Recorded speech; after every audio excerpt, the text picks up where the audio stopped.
Vamos a resolver un ejercicio donde hay un tren que parte de una estación, acelera, luego se mantiene con velocidad constante y al llegar a la siguiente estación va frenando. Entonces, tenemos los siguientes datos: que parte del reposo y en 20 segundos alcanza una velocidad de 108 km por hora, luego viaja durante 2 minutos a velocidad constante y frena de modo constante en 30 segundos hasta detenerse. Tenemos que realizar gráficos de velocidad en función del tiempo, calcular la distancia que hay entre las dos estaciones. Bueno, lo principal que hay que tener en cuenta es que es necesario realizar un sistema de referencia, que para nuestro caso, este es un movimiento rectilíneo, por lo tanto, trabajaremos con el eje X. Como verán aquí, estamos marcando donde X es igual a 0 metros y hacia la derecha aumentan los valores de X, es decir, en forma positiva. O sea que tendríamos una parte del eje X, la parte positiva, ¿verdad? Ubicamos entonces, por conveniencia, en X igual a 0 metros a la estación A, donde la velocidad inicial es 0 y supongamos que empieza el cronómetro, entonces tenemos tiempo igual a 0 también. Marcamos que va a haber un tramo 1 que va a ser el que el tren está partiendo del reposo y acelerando hasta que alcanza un valor de velocidad de 108 km por hora. Bueno, hicimos una conversión de unidades, es decir, convertimos de kilómetro por hora a metros sobre segundo, debido a que, como los tiempos estaban en segundo o en minuto, era conveniente para trabajar siempre en las mismas unidades. El cambio de unidades lo hicimos multiplicando con las equivalencias, ¿sí? Sería tipo análisis dimensional. Es decir, 108 kilómetros sobre hora, como una hora son 3.600 segundos, lo ubicamos en forma de fracción de modo de poder simplificar la hora. Luego tendríamos que dividir, ¿no? 108 por 3.600. Pero antes vamos a convertir los kilómetros en metros. Un kilómetro son 1.000 metros, también nos conviene escribirlo en forma de fracción, pero el kilómetro en el denominador y los 1.000 metros en el numerador, de forma de simplificar los kilómetros.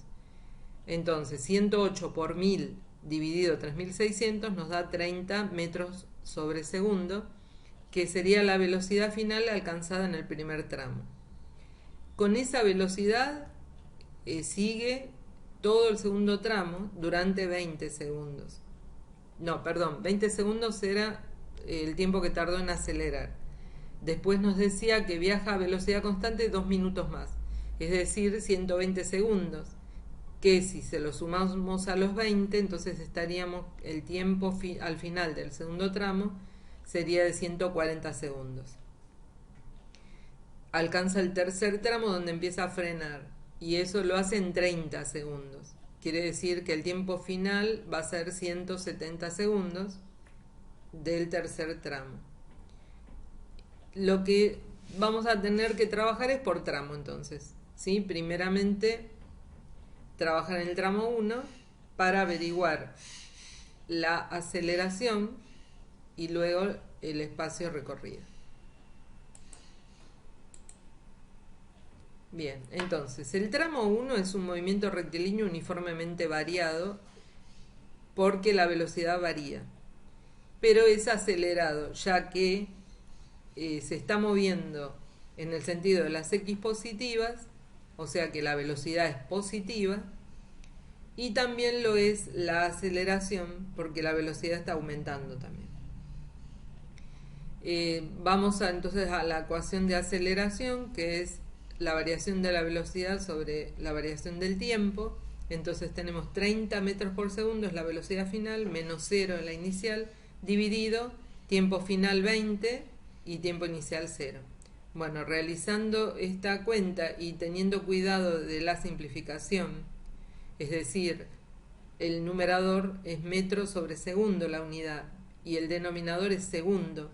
Metro sobre segundo dividido segundo es metro sobre segundo al cuadrado.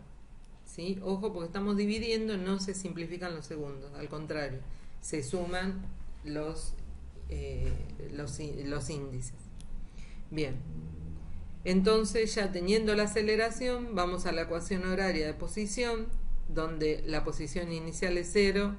El segundo término nos queda nulo también porque velocidad inicial era 0, 0 por t es 0, o sea que nos queda un medio de aceleración por tiempo al cuadrado. Reemplazamos aquí y cuando realicemos 20 segundos al cuadrado, el segundo al cuadrado se simplifica con segundo al cuadrado de la aceleración y nos queda en metros, que es la unidad de longitud, y está bien porque nos está marcando qué distancia recorrió en el tramo 1.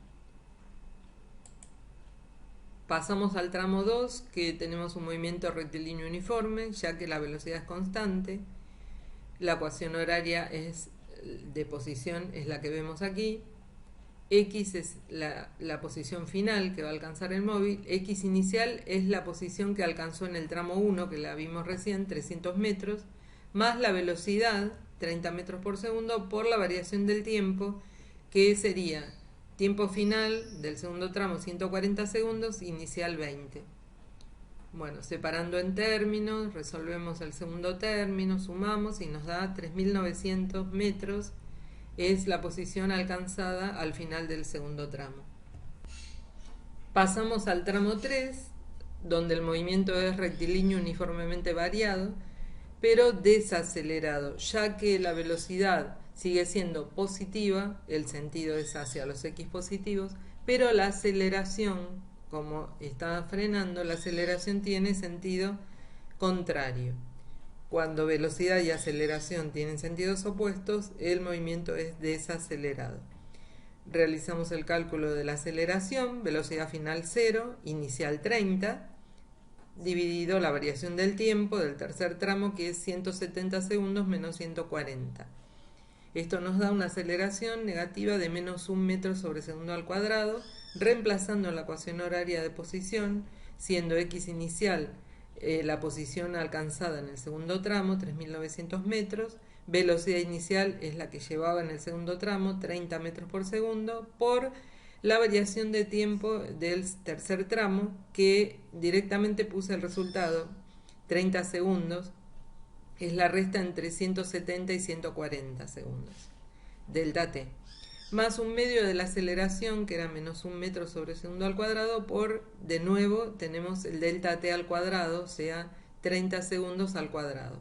Esto nos da una posición final de 4.350 metros, que sería la distancia que separa ambas estaciones, ya que yo consideré x inicial 0, entonces los 4.350 metros representa la distancia que hay entre ellas. Luego teníamos que graficar, ¿sí? Acá tenemos entonces los tres tramos juntos, hechos los cálculos, y vamos al gráfico de velocidad en función del tiempo. Entonces tenemos en el eje de las ordenadas la velocidad en metros sobre segundo y en las abscisas el tiempo en segundo.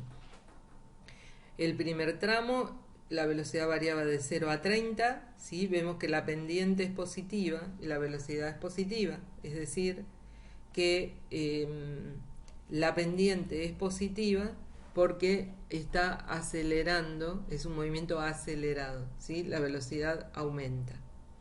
O sea que la pendiente en este gráfico nos da el valor de la aceleración.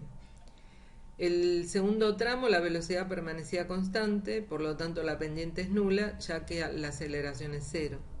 Y el tercer tramo vemos que la pendiente es negativa, quiere decir que acá la aceleración será negativa, ya que la velocidad disminuye.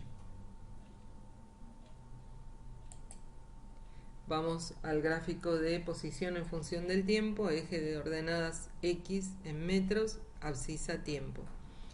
Tenemos primer tramo era movimiento acelerado, vemos cómo es una cuadrática, o sea, es una parte de la parábola, ¿sí? Y vemos la concavidad, ¿sí? Es cóncava, ya que responde a una aceleración positiva en este tramo.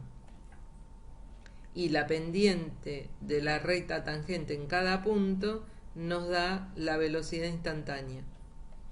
Luego tenemos el segundo tramo, que era velocidad constante, por lo tanto es una recta, ¿sí? Porque la pendiente sería justamente la velocidad y no varía.